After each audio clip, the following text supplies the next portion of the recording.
Le président Martelly, actuellement en convalescence en Floride, affirme qu'il va très bien et qu'il se remet peu à peu de son embolie pulmonaire. Dans un message adressé à la nation, le chef de l'État a fait savoir qu'il attend actuellement l'autorisation de ses médecins pour revenir au pays.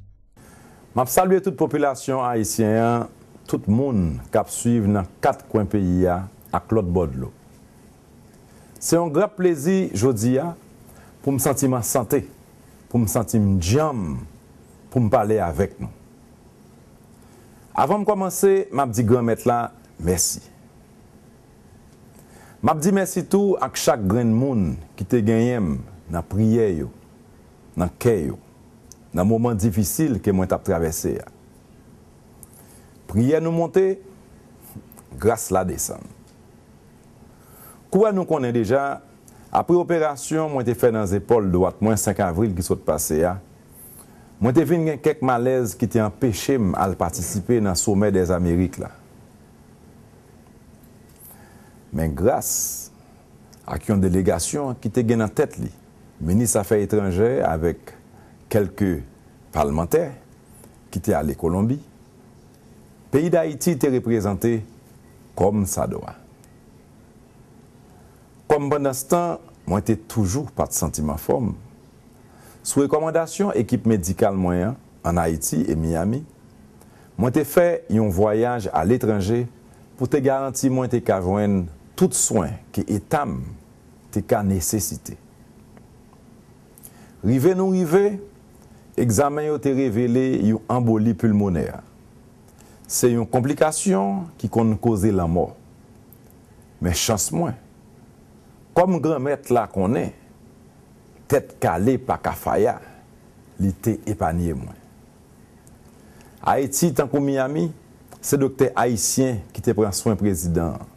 À la fierté. Grâce à docteur yo, je dis sous 10 jours, président nous en jam et paré pour tourner la Kaili tête calée. En attendant, moi voyais un gros coup de chapeau pour policiers yo qui reprennent travail yo et pour parlementaires yo tout qui même Jacques la présidence voulait collaborer pour gagner bonne justice dans tout le pays. Tout le monde paraît comme nous. Parce que le président sous nous, t'allais comme ça. Merci en pile. Et songez, nous avons un prochain gouvernement installé pour nous continuer le travail pour le peuple. Parce que promesse c'est dette, et ouais pas ouais, victoire c'est pour le peuple. Nous ne pouvons jamais suspendre le travail. Mais la CA a besoin d'un président dans le pays. Je dis, nous avons une autorisation équipe médicale là, qui vous permet de nous prendre un avion pour nous tourner la caille. Merci et à bientôt. Deux des proches du député Séjour Rodriguez, arrêtés dans le cadre de l'enquête sur l'assassinat du policier Walkie Calixte, ont été libérés. C'est une annonce de l'avocat du parlementaire, Maître Carlos Hercule, qui a indiqué qu'aucune charge n'est retenue contre le député Rodriguez. Toutefois, il reste à la disposition de la justice. Ça, pour nous clarifier, c'est que le député n'est pas inculpé dans le dossier. Le juge l'attendait parce qu'il a besoin d'informations. Maintenant, pour les 3 autres, puisque ils étaient là, qui étaient sur les lieux, ils ont cité, ils ont dit qu'ils étaient ensemble à député. C'est ainsi que il y a 2 qui allaient la caillou, l'autre qui était parce que le juge là l'a regardé qui relation qui gagne la donne. Bon, le juge d'instruction, il a un temps pour lui instruire le dossier, puisque c'est lui-même qui est inculpé dans le dossier. C'est lui-même, juge la Kembe, a regardé qui ça pour le faire dans le dossier, est-ce que une relation avant même pour le décider. Mais qui le pensez capable de faire appel avec le député encore? Ah non, par contre, ça y est, juge la capone, est-ce que l'attendait encore, est-ce que le pas attendait encore. Mais l'important, c'est que le député a lui-même est à la disposition de la justice. Mais justement, c'est lui volontairement qui demandait pour le venir. C'est pas forcé, c'est pas immunité lui lever. C'est parce que le qu'on est dans question ça, faut que lumière a fait. Rencontre ce mercredi entre des militaires et le ministère de l'Intérieur. Il était question pour le Bureau de gestion des militaires démobilisés d'indemniser des anciens militaires de l'armée haïtienne. Ces derniers se sont montrés insatisfaits après la réunion. Non, pas satisfait en compte là. Son habit d'autorité n'est pas fait. N'a pas la gagne son terrain, n'a pas ses misères, n'a pas maltraité. L'argent non mais n'a pas nous je dis à Ekin, nous sommes gigants dans Jérémy. Non, du tout en tant que sergent de la Force armée d'Haïti, pas satisfait du tout. Parce que nous perdons du temps dans toute la pluie, nous venons là, il va dire nous rien du tout. Le ministre de l'Intérieur apparaît là, c'est lui-même qui chef nous, c'est lui-même qui vous a dit non, il n'a pas dit non rien du tout. Nous va recevoir 5 copes du tout. Yo-même, yo qui longtemps peine passer misère, maltraiter nous, a bêtisé avec nous. Nous pas qu'à monde pour prendre nous, ou convoquer nous, pas rien dit ou pas dire non, sérieux. C'est pour les militaires qui ont réglé son show et à faire pour la presse, pour la communauté internationale avec la communauté nationale, à comprendre comment il est sérieux à faire pour les militaires.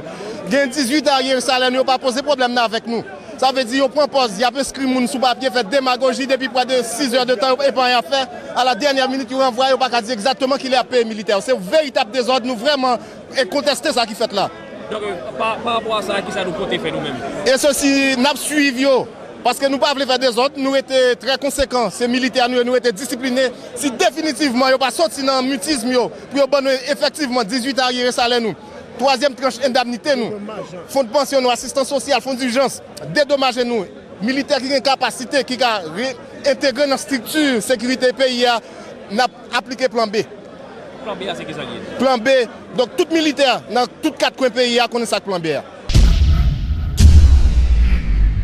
Les pluies torrentielles qui s'abattent actuellement sur Port-au-Prince ont occasionné des inondations dans plusieurs quartiers de la région métropolitaine, notamment dans la commune de Tabar, où la circulation des automobiles était extrêmement difficile ce mercredi. À chaque saison pluvieuse, les habitants de Port-au-Prince sont sous le choc. Ces pluies qui s'abattent continuellement sur Port-au-Prince et ses environs ces derniers jours ont inondé plusieurs endroits de la capitale.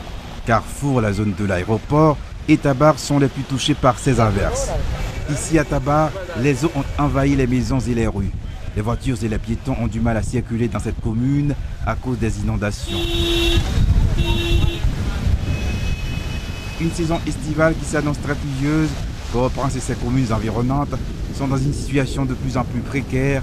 À chaque pluie, ce qui doit préoccuper les dirigeants afin d'éviter le pire.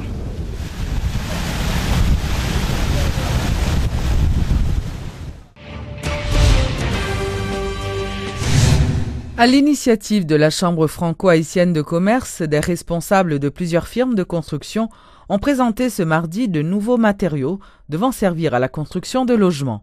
Sheila Louis a assisté à cette présentation. Suivez son reportage. La problématique de la construction en Haïti était au centre des débats ce mardi 24 avril à la Chambre franco-haïtienne de commerce et d'industrie. Au moment où le pays entame sa reconstruction, il est nécessaire qu'elle se fasse de manière à ce que ni les gens ni l'environnement n'aient à en souffrir dans l'avenir. C'est dans cette logique que des sociétés françaises du bâtiment sont à Port-au-Prince pour faire la promotion de certains produits ou matériaux qui permettront de mieux construire. Grégory Brandt, président de la Chambre franco-haïtienne de commerce et d'industrie, nous en parle. Le produit, c'est treillis métallique, c'est-à-dire que c'est poteau fait qui est médaille. À l'heure actuelle, c'est un paquet de bois dur qui est médaille.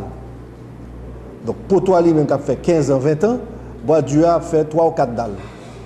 Sur troisième dalle, il commence à fléchir, il est moins chaud, obligé de mettre l'autre derrière lui, ou accentuer, ou augmenter la consommation bois dur. Et il y a un danger que lié, un danger pour le boss qui travaille là-dedans, et un danger pour le monde qui a passé, qui a passé en bas de dalle, etc., parce que dalle est tombée. Et en plus, on a coupé les bois. Certains de ces matériaux présentés à des ingénieurs et propriétaires d'entreprises de construction sont déjà disponibles sur le marché haïtien. Mais la société Emerlin travaille en vue de rendre accessible l'ensemble des produits nécessaires afin d'éviter aux constructeurs de placer les commandes directement en France et ainsi gagner du temps. Mais à la question de savoir si le prix de ces matériaux sera abordable pour ceux qui construisent, la réponse de Bernard Emerlin, président de cette société. En fait, il faut faire un bilan économique global. Il est clair, je répète, qu'un bois dur c'est moins cher qu'un été ou une tour Eiffel, mais je ne pense pas que ce soit un bon calcul à faire ou une bonne comparaison à faire. Il faut au fond avoir une approche de coût global, faire un bilan économique sur 15 ans. Des moyens modernes de construction, certes, Mais reste à savoir si leur utilisation permettra de freiner la coupe abusive de 30 à 40 millions d'arbres chaque année en Haïti, comme le souhaitent les autorités. La réponse est entre les mains des consommateurs. La USAID, à travers son projet Santé pour le développement et la stabilité d'Haïti, a remis ce mercredi un lot de matériels médicaux à plus de 8 centres hospitaliers situés dans différentes zones du pays. Cette distribution a été effectuée en partenariat avec Direct Relief International et selon le Dr Serge Conille, ces équipements devraient permettre à leurs bénéficiaires de lutter contre la mortalité infantile. Programme ça que DRI engagé là-dedans, il engagé pour le supporter dans un premier temps 8 centres et dans l'année qui vient, nous allons ajouter 12 autres centres qui vont permettre nous 20 centres que DRI va aider nous pour faire de ça des centres d'excellence, c'est-à-dire des centres qui t'a exister dans n'importe qui pays moderne avec tout équipement matériel que un être humain a besoin, une femme a besoin pour l'accoucher et pour l'accoucher dans des conditions idéales. Donc nous remercions et nous définitivement sûrs que l'accompagnement ça a duré aussi longtemps que besoin existait et que MSH là pour la supporter USAID dans l'accomplissement programme ni et nous espérons tout que ensemble ils vont gérer matériel là un bon père de famille de telle sorte que population pas souffrir encore de manque de soins ou d'insuffisance de soins parce que parfois soins là mais parce que pas gain appareillage parce que pas gain équipement parce que yo pas ka font bon diagnostic yo pas ka pot soin mais qu'on y a avec concours DRI, nous dit que ça n'a pas privé encore dans toute cette que DRI prend en charge, qu'on y a et que le proposé le prend en charge temps prochain.